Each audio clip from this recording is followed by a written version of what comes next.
திருமறை நேரம் Bible Hour presented by the National Bible College. கிறிஸ்துவின் சபையார் உங்களை வாழ்த்துகிறார்கள். Welcome to Satellite Bible Classes. வணக்கம் மாணவ செல்வங்களே, உங்கள் அனைவருக்கும் என்னுடைய நெஞ்சார்ந்த வாழ்த்துக்கள். வான்படி வகுப்புகளாக, அதாவது ஆன்லைன் வகுப்புகளாக நீங்கள் தேசிய கல்லூரியில், நேஷனல் பைபிள் கல்லூரியில் படிப்பதற்காக தேவனுக்கு நன்றி செலுத்துகிறேன். இந்த கொரோனா முடிகிற வரைக்கும் நம்முடைய நிகழ்ச்சிகள் சில விஷயங்களில் உங்களை தொடர்பு கொள்ள முடியாமல் இருக்கிறது. ஆனால் இவைகளெல்லாம் முடியும் போது நீங்கள் பதிவு செய்து கொள்ளத்தக்கதாக, உங்களை பரீட்சைக்கு ஆயத்தமாக்கத்தக்கதாக முயற்சிகளை நாங்கள் எடுத்துக்கொள்வோம்.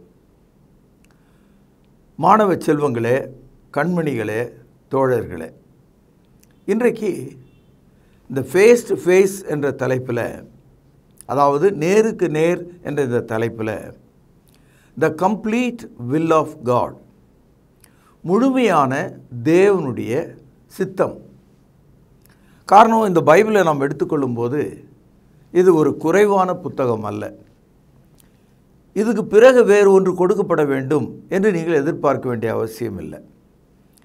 ஆதியாகமம் முதற்கொண்டு உலகத்தினுடைய பேரழிவு வரைக்கும், கடைசி காலம் வரைக்கும், நடுவில் வாழ்கிற எல்லா மக்களுக்கும் இந்த வேத வசனங்கள் முழுமையானதாக இருக்கிறது.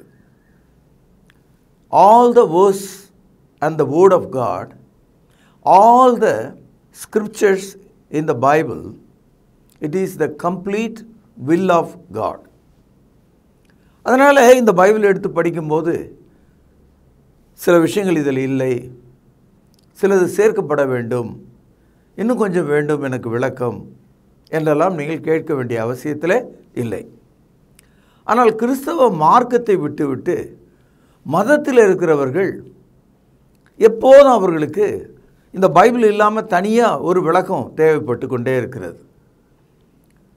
அதனால் அவங்க கடவுள் எங்கிட்ட நேரில் பேசினார், இதெல்லாம் கொடுத்தாரு, இந்த மாதிரியான கருத்துக்களை தினமும் சொல்லி கொண்டிருக்காங்க. அவங்களுக்கு இது பரிபூர்ணமான வெளிப்பாடு என்று அவர்களுக்கு புரியல. சகோதரர்களே, 2 பேதுரு 1வது அதிகாரம் 3-4 வசனங்கள்.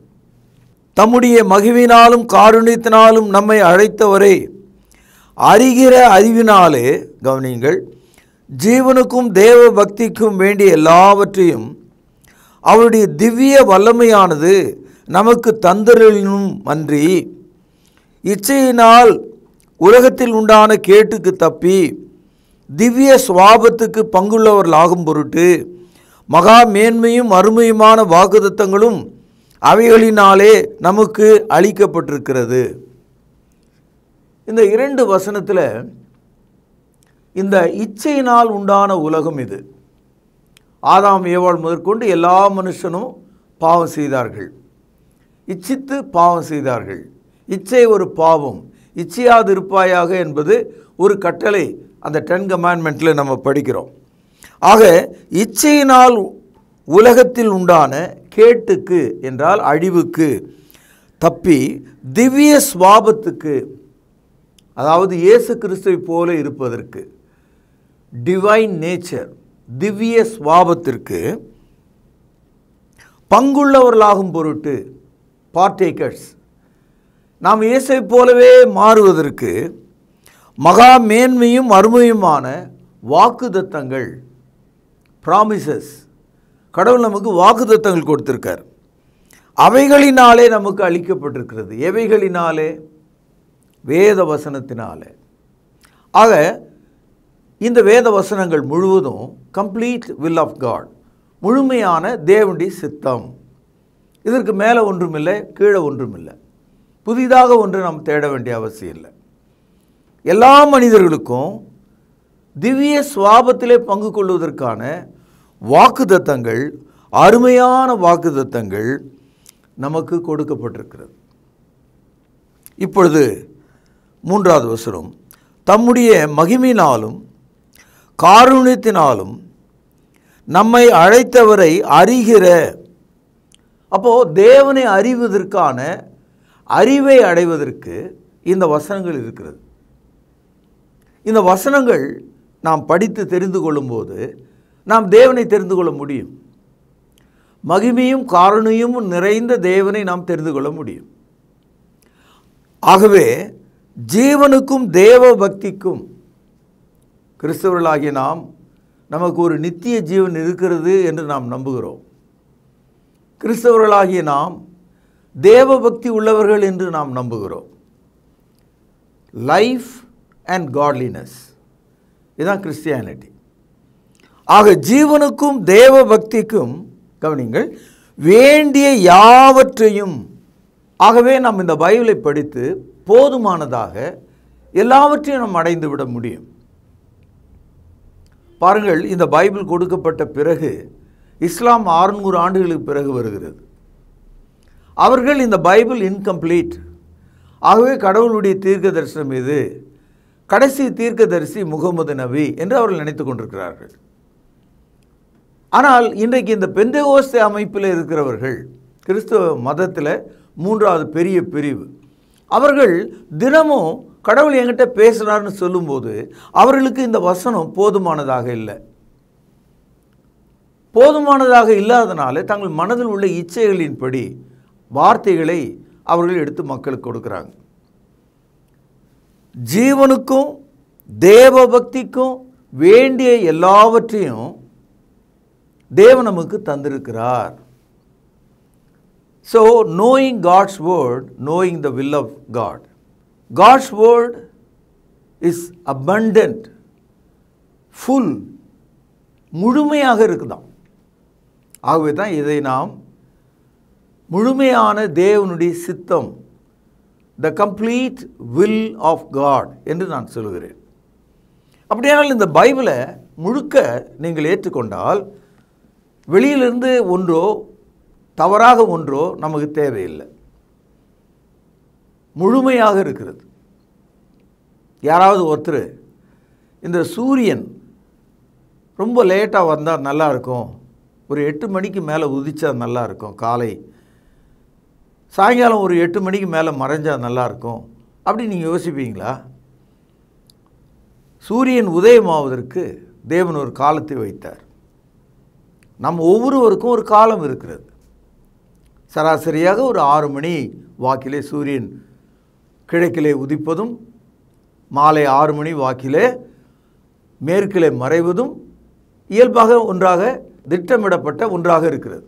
இப்பொழுது யாராவது ஒருத்தர் போய் ஒரு ஏணி வைத்து ஏதோ ஒரு முறையில் அங்கே போய் அதை சூரியனை திருத்த முடியுமா? அதனுடைய நேரத்தையும் காலத்தையும் மாற்ற முடியுமா? You cannot correct sun, moon and star. ஏன் அவ்வளோ தூரம்? கடற்கரையில் இருக்கிற கடல் அலைகளை, கரைகளை கூட உங்களால் கரெக்ட் பண்ண முடியாது. அப்போது இயற்கைகள் எல்லாம் தேவனுடைய வார்த்தை உண்டாக்கப்பட்ட காலத்திலிருந்து அப்படியே இருக்கிறது. The nature is a complete will of God. இயற்கை தேவனுடைய முழுமையான சித்தத்தின் கீழ் இயங்குகிறது. அதுபோல ஆவிக்குரிய உலகமாகிய திருச்சபை முழுமையாக இயங்குவதற்கு தேவன் தமது வார்த்தைகளை முழுமையாக நமக்கு தந்திருக்கிறார். யோவான் எழுதிய சுவிசேஷம் 14வது அதிகாரம் 16வது வசனம். யோவான் 14:16.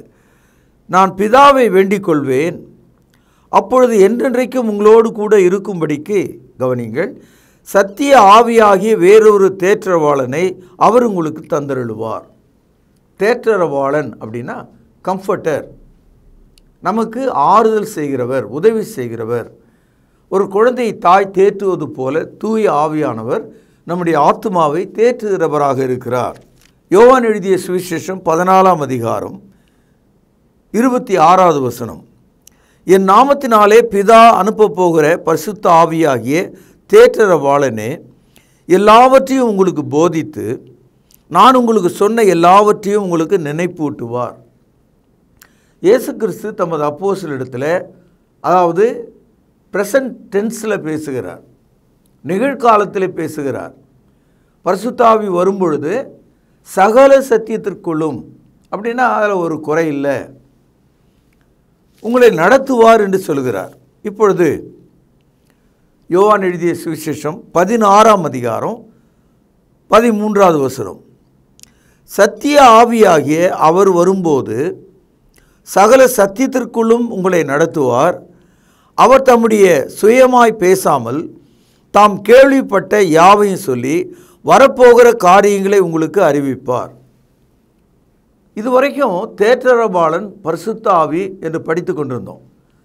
இப்பொழுது பரிசுத்த ஆவியானவருக்கு இன்னொரு பெயரும் சேர்க்கப்பட்டது, சத்திய ஆவி, த ஸ்பிரிட் ஆஃப் ட்ரூத் என்றும் அவர் அழைக்கப்படுகிறார்.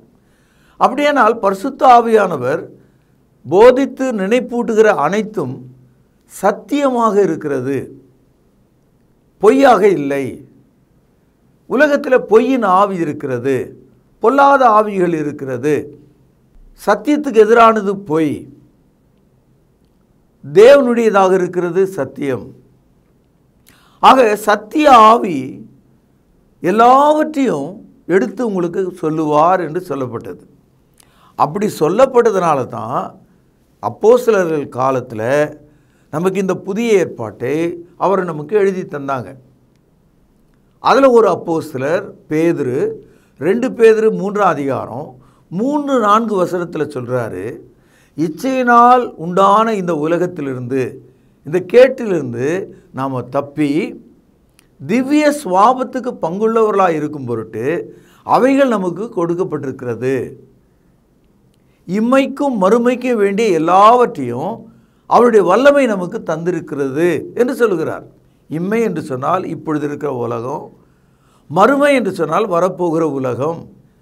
ஆக இம்மைக்கும் மறுமைக்கும் வேண்டிய எல்லாவற்றையும் அவருடைய திவ்ய வல்லமை, டிவைன் பவர் நமக்கு கொடுத்திருக்கிறார் என்று சொல்கிறார். சகோதரர், இந்த வசனங்களை எல்லாம் கையில் வைத்துக்கொண்டு நீங்கள் உங்கள் முகத்திலே கையை வைத்து வானத்தை பார்த்து, இன்னும் கொஞ்சம் எனக்கு வேண்டும், ஒரு புதிய கருத்து வேண்டும், புதிய சத்தியம் வேண்டும், காலத்துக்கு ஏற்றாற் போல எங்களுக்கு செய்தி வேண்டும் என்று நீங்கள் கேட்டால் ஏமாந்து போவீர்கள். சகோதரர்களே, இப்பொழுது நீங்கள் ஒரு உடலில் வசிக்கிறீர்கள், அது உங்களுடைய உடல். அதை உங்களால் மாற்ற முடியுமா? மாற்ற முடியாது. எல்லாத்தையும் மாற்றலாம், உங்கள் உடலை மாற்ற முடியாது. அது மாதிரி ஆதாமிலிருந்து வந்த நாம் அனைவரும் யாரும் நம்மை மாற்றிக்க முடியாது. அதுபோலவே தேவனுடைய வசனம் நம்முடைய சரீரத்துக்கும் ஆத்மாவுக்கும் தேவையாக கொடுக்கப்பட்ட ஒன்றாக இருக்கிறது. ஒரு கால் உலகத்தில் தினமும் விஞ்ஞானத்தினால் புதிய கண்டுபிடிப்புகளை கண்டுபிடிச்சிக்கிட்டே போகலாம். புதிய நட்சத்திரங்களை பார்த்ததாக சொல்லலாம். கிரகங்கள் இந்த வேகத்தில் சுற்றுவதாக கணக்கிடலாம். ஒருவருடைய கிட்னி எடுத்து இன்னொருக்கு வைப்பதற்கான மருத்துவ நிலைமைகள் வந்திருக்கிறது. வெளியே இருக்கிற எம்ஆர்ஐ ஸ்கேன் வழியாக உள்ளே என்ன நடக்குதுன்றதை படம் எடுக்கலாம். இதெல்லாம் மனிதர்கள் விஞ்ஞான அறிவினால் கண்டுபிடித்து கொண்டே போகலாம். ஆனால் அடிப்படையான மனிதனை விஞ்ஞானம் மாற்ற முடியாது. ஒரு மனிதனை 1 அடி உயரமாக்க முடியாது. ஒரு மனிதனுடைய எண்ணங்களை மாற்ற முடியாது. So the nature man is natural, அவ்வளோதான், cannot be changed. ஆகவே தான் மனிதனுக்கு தேவையான இம்மைக்கும் மறுமைக்கும், present and the future life, தேவனுடைய திவ்ய வல்லமை நமக்கு தந்திரப்பட்டிருக்கிறது. இப்பொழுது சற்று யோசித்து பாருங்கள். இந்த பைபிளை நாம் கையில் எடுத்துக்கொண்டு எப்படி எண்ண வேண்டும்? This is the complete will of God. இது முழுமையான தேவனுடைய சித்தமாக இருக்கிறது, தீர்மானமாக இருக்கிறது. புதிதாக ஒன்று நமக்கு தேவையில்லை என்பதை நாம் புரிந்து கொள்ள வேண்டும். அப்போஸ்தலர் நடபடிகள் 20வது அதிகாரம், புதிய ஏற்பாட்டில் 193வது பக்கம், 25லிருந்து சில வசனங்களை வாசிக்கிறேன், கவனியுங்கள். இதோ நான் உங்களுக்குள்ளே சஞ்சரித்து தேவனுடைய ராஜ்யத்தை குறித்து பிரசங்கம் பண்ணினதை கேட்டவர்களாகிய நீங்கள் எல்லாரும் இனி என் முகத்தை பார்க்க மாட்டீர்கள் என்று அறிந்திருக்கிறேன். இந்த வசனத்தை அப்போஸ்தலனாகிய பவுல் எபேசு பட்டணத்தில் உள்ள கிறிஸ்தவர்களுக்கும் அந்த சபையில் உள்ள மூப்பர்களுக்கும் சொல்லுகிறார். ஒரு பிரியா விடையை அவர் அங்கே கொடுக்கிறார். இனி நான் திரும்ப போவதில்லை எபேசு பட்டணத்துக்கு என்று சொல்கிறார். 20வது அதிகாரத்தை நீங்கள் படிச்சீங்கன்னா இதை நீங்கள் புரிந்து கொள்ளலாம். என் முகத்தை இனி நீங்கள் காண மாட்டீர்கள். உங்கள் மத்தியிலே நான் தேவனுடைய ராஜ்யத்தை பிரசங்கித்தேன், அதையெல்லாம் நீங்கள் கேட்டீர்கள். இப்போ தான் ஒரு முக்கியமான செய்தி இருக்கிறது, அதை கவனிப்போம். 26வது வசனம், தேவனுடைய, பேனாவில் அடிக்கோடு இடுங்கள், தேவனுடைய ஆலோசனையில் ஒன்றையும் நான் மறைத்து வைக்காமல் எல்லாவற்றையும் உங்களுக்கு அறிவித்ததனாலே, I have revealed everything, nothing kept back. ஒன்றை நான் மறைத்து வைக்கல, எல்லாவற்றையும் உங்களுக்கு நான் சொல்லிட்டேன் அப்படின்னார். அப்போது முதல் நூற்றாண்டு காலம், அதாவது அப்போஸ்தலர் நடபடிகள் 63, 64, 65 ஆகிய இந்த ஆண்டுகளில் எழுதப்பட்ட ஒரு புத்தகம். அன்றைக்கு வாழ்ந்த கிறிஸ்தவர்களுக்கு சொல்லுகிறார், பிரியா விடையாக சொல்லுகிறார், தேவனுடைய ஆலோசனையில், the whole counsel of God, தேவனுடைய ஆலோசனையில் ஒன்றை கூட நான் மறைத்து வைக்கவில்லை. சகோதரர்களே, இன்றைக்கு நாம் 2000 ஆண்டுகள் கடந்து வாழ்ந்து கொண்டிருக்கிறோம். முதல் நூற்றாண்டு கால மக்களுக்கு தேவனுடைய ஆலோசனை முழுவதும் கிடைத்து விட்டதாக சொல்கிறார். இங்கே தான் கத்தோலிக்கர்களும் புராட்டஸ்டன்ட் மக்களும் பெந்தேகோஸ்தே மக்களும் தடுமாறுகிறார்கள்.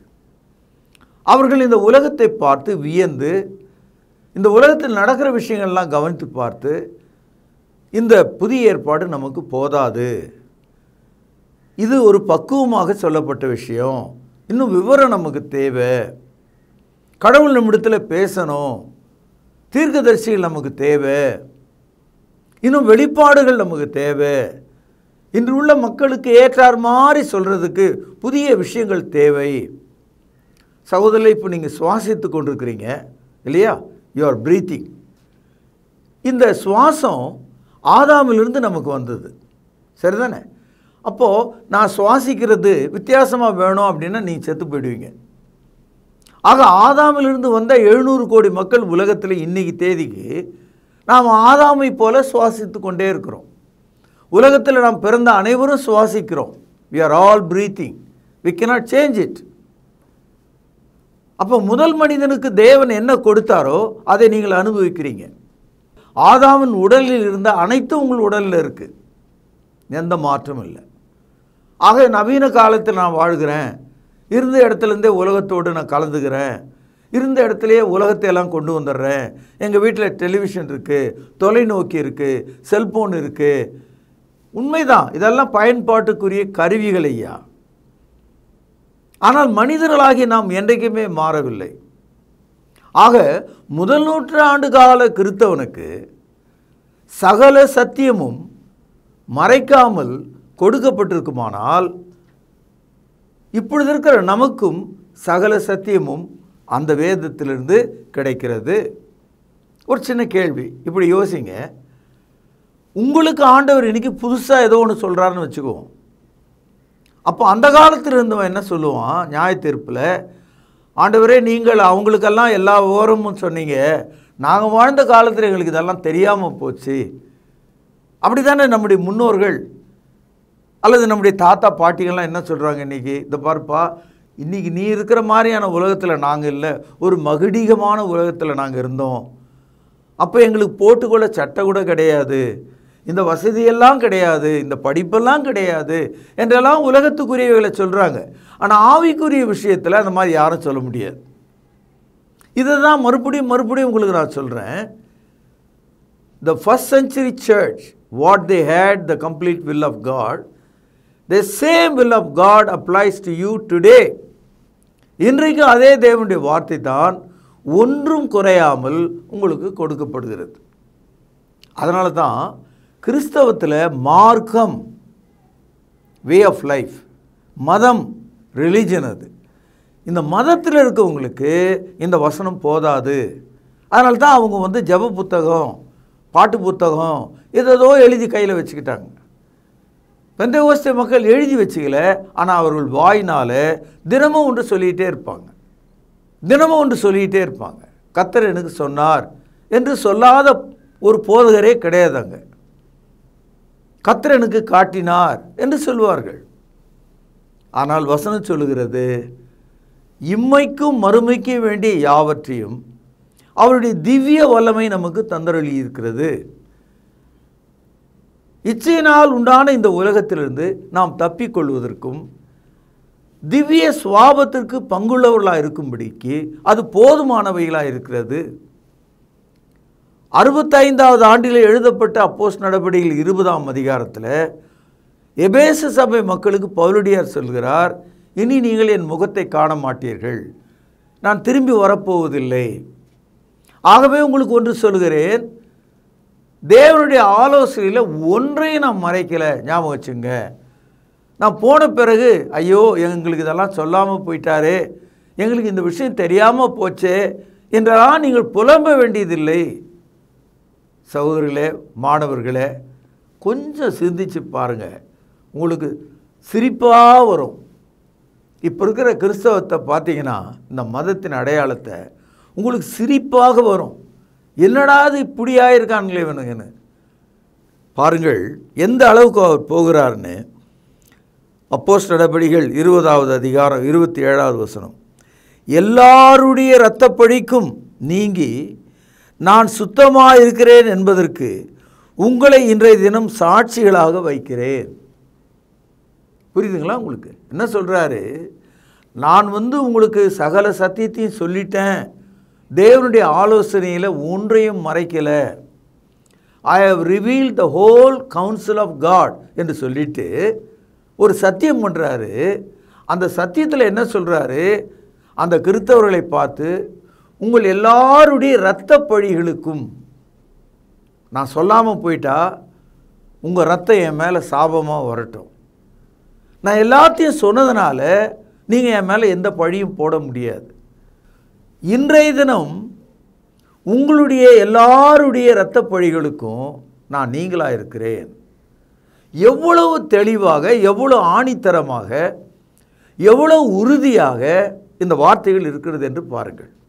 When the first century Christians, like Ephesus church, received the whole counsel of God, today we also have the same whole counsel of God in our Bible. ஆகவே வேத வசனங்கள் நமக்கு எழுதி கொடுக்கப்பட்டிருக்கிறது. அப்போ தேவனுடைய வார்த்தையை நாம் எடுத்து படிக்கும்போது இது தேவனுடைய முழுமையான ஆலோசனை, அவருடைய சித்தம் என்பதை நாம் புரிந்து கொள்ள முடியும்.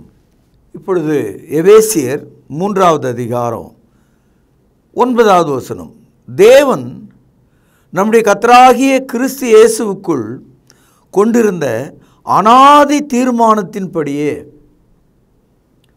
அதாவது அனாதி தீர்மானம், இட்டர்னல் பிளான், தேவனுடைய மனதில் இருந்த அனாதி தீர்மானம். அந்த தீர்மானம் என்ன? அந்த ஆலோசனைகள் என்ன? 10வது வசனம் பாருங்கள், எபேசியர் 3:10, உன்னதங்களில் உள்ள துரைதனங்களுக்கும் அதிகாரங்களுக்கும் அவருடைய அனந்த ஞானமானது, அனந்தம் என்றால் அளவற்ற என்று பொருள், அவருடைய அனந்த ஞானமானது சபையின் மூலமாக இப்பொழுது தெரிய வரும் பொருட்டாக. சில சமயங்களில் ஒரு பொருள் ஆச்சரியமாக இருக்கும், இது எங்கே வாங்கினீங்கன்னு நம்ம கேட்போம். இந்த எண்ணெய் எங்கே கிடைக்கிறது, இந்த பொருள் எங்கே கிடைக்கிறது, அந்த இடத்துக்கே நம்ம போய் அதை வாங்கணும்னு நம்ம விரும்புவோம் இல்லையா? அது மாதிரி தேவனுடைய அளவற்ற ஞானத்தை வழங்கும் இடமாக சபை இருக்கிறது என்று சொல்லுகிறார். தேவனுடைய அனாதி தீர்மானம், அவருடைய திட்டங்கள் சபையின் மூலமாக இப்பொழுது தெரிய வருகிறது. Now God reveals His entire eternal counsel through the church.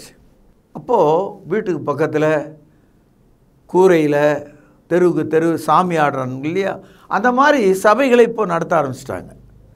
அதுக்கும் பேர் தான் சபை. போட்டியோடு போட்டியாக ஒருவருக்கு ஒருவர் கலகம் செய்து கொண்டு சபைகளுக்கு பெயர் வைக்கிறாங்க. சமீபத்தில் தாம்பரம் பகுதிக்கு நான் போயிருந்தேன். அங்கே ஒரு போதகரை சந்தித்தேன். அப்போ அவர் சொன்னார், எங்கள் சபையின் பேர் அப்படின்னு சொல்லிட்டு சைபால்னு சொன்னார். எனக்கு ரொம்ப ஆச்சரியமாக போச்சு. நான் சொன்னேன், ரொம்ப காலமாக எனக்கு தெரிஞ்ச 1950லேருந்து இந்த சைபால் கடையில் விற்கிறாங்க, சொரிசிறங்கு தடவுவாங்களே வெள்ளையா, அந்த க்ரீமா அப்படின்னு கேட்டேன். இல்லைங்க அந்த சைபால் இல்லைங்கன்னார். அப்போ எப்படி இதுன்னு கேட்டேன். சைபால் என்பது அந்த சபையினுடைய சுருக்கம் என்று சொன்னார். சவுத் இந்தியாவில் ஆரம்பிக்கிறார், எஸ், இந்தியா ஐ, அப்புறம் பி, அப்படியே சொல்லிகிட்டே போய் எல்ல முடிக்கிறார். இதுக்கு பேர் சைபால் சபை, பேரே அப்படி வச்சுருக்காங்க. ஆனால் இப்படிப்பட்ட இந்த சபைகள் மத்தியில் தான் நாம் இருக்கிறோம். இப்போ ரோமன் கத்தோலிக்க சபை, புராட்டஸ்டன்ட் சபை, பெந்தகோஸ்து சபைகளில் 1800 வகையான பேர்கள் இருக்கலாம். ஆனால் எபேசியர் 3வது அதிகாரம் 10வது வசனத்தில் படிக்கிறோமே, சபையின் மூலமாக இந்த சத்தியம் தெரிகிறது என்று சொல்கிறாரே, அந்த சபை எது? இந்த சபை எருசலேம் நகரத்தில் இயேசு கிறிஸ்துவினுடைய உயிர்த்தெழுதலுக்கு பிறகு 50வது நாளில் வந்த அந்த சபை. அதை குறித்த முழு விவரமும் அப்போஸ்தலர் நடபடிகள் 2வது அதிகாரத்தில் நம்ம படிக்கிறோம். 2ஆம் அதிகாரம் 41வது வசனத்தில் 3000 பேர் ஞானஸ்தானம் பெற்றார்கள் என்றும், 2ஆம் அதிகாரம் 47வது வசனத்தில் ரட்சிக்கப்படுகிறவர்களை கர்த்தர் அனுதினமும் சபையிலே சேர்த்து கொண்டு வந்தார் என்றும் படிக்கிறோம். அந்த சபையை குறித்த வரலாற்றை தான் அப்போஸ்தலர் நடபடிகள் முழுவதும் நம்ம படிக்கிறோம். ஆனால் கத்தோலிக்கம் என்பது 325, புராட்டஸ்டன்ட் என்பது 1529, பெந்தகோஸ்து சபைகள் என்பது 1864ஆம் அதிகாரத்துக்கு பின்னால். காலமும் மாறிச்சு, இடமும் மாறிப்போச்சு. எருசலேம் நகரத்தில் 33ஆம் ஆண்டிலே தொடங்கின ஒரு சபை தேவனுடைய ஆலோசனைகளை கொண்டதாக இருக்கிறது. இம்மைக்கும் மறுமைக்கும் வேண்டிய எல்லாவற்றையும் அறிந்ததாக இருக்கிறது. தேவனுடைய ஞானத்தை வெளிப்படுத்தக்கூடியதாக இருக்கிறது. தேவனுடைய அனந்த ஞானம் சபையின் மூலமாக வெளிப்பட வேண்டியதாக இருக்கிறது. மாணவர்களே, கணித்துக்குரிய தோழர்களே, இளைஞர்களே, நீங்கள் ரொம்ப ஆச்சரியப்படக்கூடிய ஒரு செய்தியாக தான் இது இருக்கிறது. இதெல்லாம் பைபிள் இருக்குது, நம்ம மொழியில் எழுதப்பட்டிருக்கு, நம்மால் படிக்க முடியும். ஆனால் இதெல்லாம் நம்ம மூடிட்டு இயேசு அழைக்கிறார், இயேசு சிரிக்கிறார், இயேசு தேற்றுகிறார், இயேசு குணமாக்குகிறார் என்ற அளவில் சபைகள் சுருங்கி போய் தேவனுடைய ஆலோசனையை விட்டுட்டு வெறும் சுகமாக்குறது, காணிக்கை எடுக்கிறது, இதிலேயே மூழ்கி போனதை நம்ம இன்றைக்கு பார்க்குறோம். தேவனுடைய முழுமையான ஆலோசனையை மனுஷனுடைய இரத்தப்பழிகளுக்கு நீங்களாக சொல்லக்கூடியதாக சபை இருக்க வேண்டும். இதனுடைய தொடர்ச்சியை நாளை நாம் சந்திக்கலாம். பிரார்த்தனை செய்வோம். பரிசுத்தமுள்ள தகப்பனே, இந்த நாளிலே நாங்கள் மிக உறுதியாக கேள்விப்பட்ட 2 பேதுரு 1வது அதிகாரம் 3-4 வசனங்கள், யோவான் 14ஆம் அதிகாரத்தும் 16ஆம் அதிகாரத்தில் நாம் படித்த பரிசுத்த ஆவியை பற்றிய வசனங்கள், எபேசியர் 3ஆம் அதிகாரம் 9-10 வசனங்களை நினைவு கூர்ந்து வாழ எங்களுக்கு உதவி செய்யும். குறிப்பாக அப்போஸ்தலர் நடபடிகள் 20வது அதிகாரம் நாங்கள் கேள்விப்பட்ட தேவனுடைய ஆலோசனைகள் ஒன்றை நான் மறைக்கவில்லை என்று சொன்னாரே, அந்த வசனத்தின்படி வாழ எங்களுக்கு உதவி செய்திடலும். எங்கள் பாவ குற்றங்களை மன்னியும். ஆண்டவர் இயேசுவின் நாமத்திலே ஜெபத்தை கேட்டருளும் ஜீவனுள்ள எங்கள் நல்ல பிதாவே, ஆமென். தொடர்பு கொள்ள வேண்டிய முகவரி: திருமறை நேரம், 58 சர்ச் தெரு, குமரன் நகர், சென்னை 6,82,000.